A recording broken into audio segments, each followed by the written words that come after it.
Good afternoon YouTube, and today you've joined me back with the Ducati 748 SP. Now for those of you who have followed the channel from the beginning will know that I've had this bike a couple of years now. It was certainly one of those ones that I didn't expect to win me over like it did, and I'll put a quick clip in of one of the very first videos of the 748 in action, which is just the noise of that V-twin.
Bike, the Ducati 748. It was something I never planned to own. I actually really dislike Ducati owners. I sort of generalised them as people with either too much money, couldn't ride, liked having bikes that they didn't ride, just had them on show, and unfortunately I have become one of those riders. But when I do take it out, the thing is just it's such good fun, and although it's uncomfortable and it destroys my wrists after about half an hour, when you are on point with this thing, it is absolutely fabulous. Now, it is an old bike. 1996 was when it was first registered on the road for use, and it has unfortunately had a bit of wear and tear on components that have sort of let go, I suppose, over the last couple of years. So join us on this video where we'll start taking it apart and going through the plans for this little 748.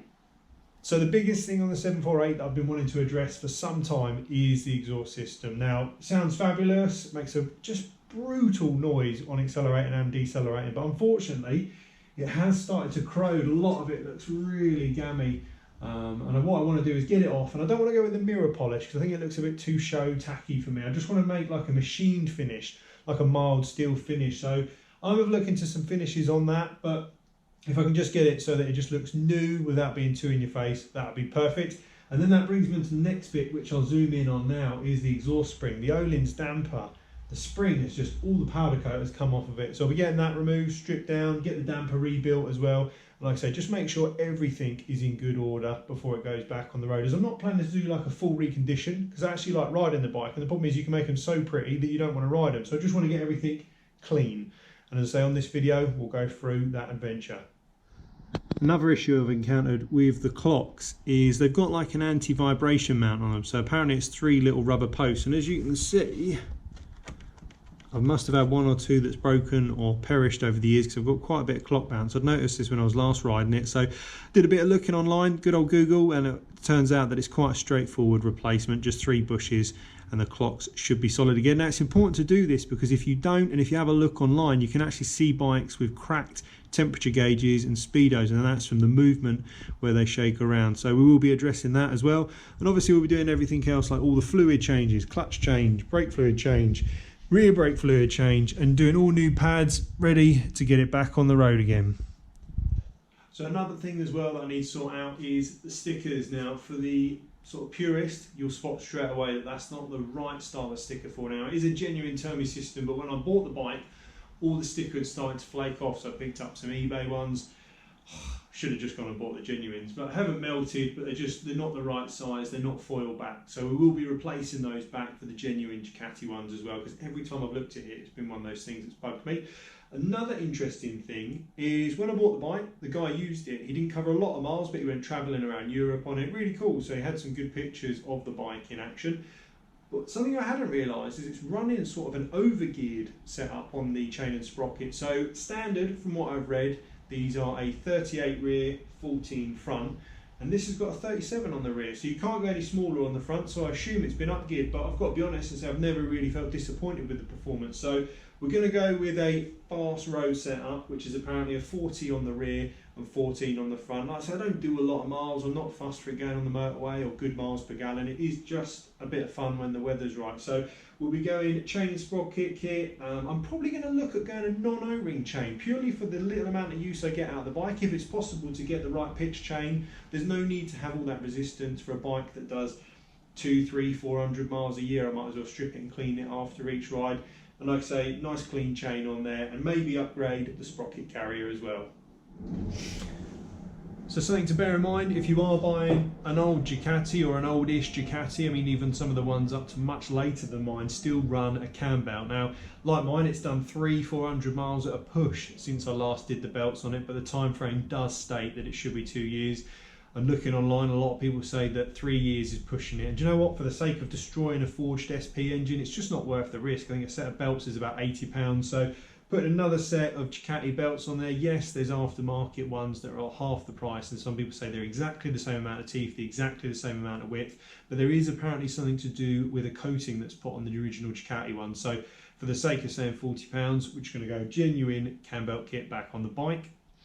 So with the SP, you do have the uprated Brembo cast iron discs. Now, when I first bought these, I thought I'll change them out and get some new fresher ones because they do look pretty corroded. But from what I've been told, it's going to be the case, unfortunately. So the only thing I'll be doing to the braking system this year is uprating the pads, and I'll be running what they call, I think it's a SBS pad, one of their like high performance pads, because the bike isn't going to be used for cold riding or used when it's below sort of 15-20 degrees. So get a nice performance pad in there front and rear and just get everything up to a modern standard.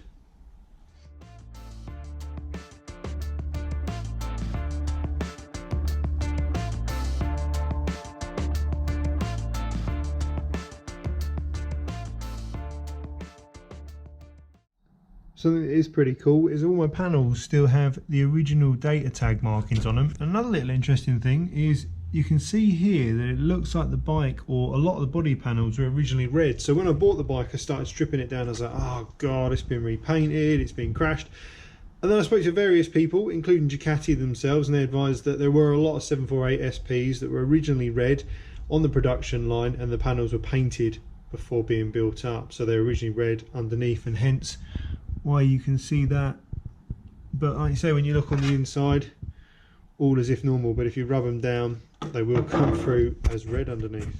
Nice to see that the radiator is in good nick as well, always important. And the oil cooler as well. Probably could do with a little radiator comb on there, but it's one of those things, as they start getting so old, how much do you want to play with before you start breaking things? So with all the body work off, you can now see with the nose cone removed, the little rubber mounts I was referring to hold the clocks in place now. I'll try and hold the light here. You can see this one got a bit of give, that's what you want. The one down in the front here, let's see if I can get the camera on it, is completely sheared away. So that's good news. It's going to be a simple fix, just get some mounts ordered. Now from Ducati, these are eye-watering, but from what I've discovered, you can have them made yourself pretty easily. So I'm going to see if I can get some anti-vibration mounts fabricated. If it's a simple enough process, we'll get them ordered. So you can also see inside the air intakes, my Piper Cross filters. Only installed, like I say, 3 years ago, and have covered probably max 500 miles, but they're pretty grubby. It's a nice design, the whole intake from the Ducati. Just comes straight in from the nose cone, straight into the airbox, and we'll pop the tank, and I'll show you all the trumpets and goodness inside shortly. So I have the clocks out, and as you can see, the headlight assemblies had to come out too, because a lot of the screws are from behind it. If we go back over to the bench, you can now see the problem. So this is a working one. See, it's complete. This is one, or even two, that unfortunately just sheared off on one end, causing the speedo to shake around. So looking at these, should be a straightforward enough fix. Give everything a clean as well while it's apart, start putting it back together.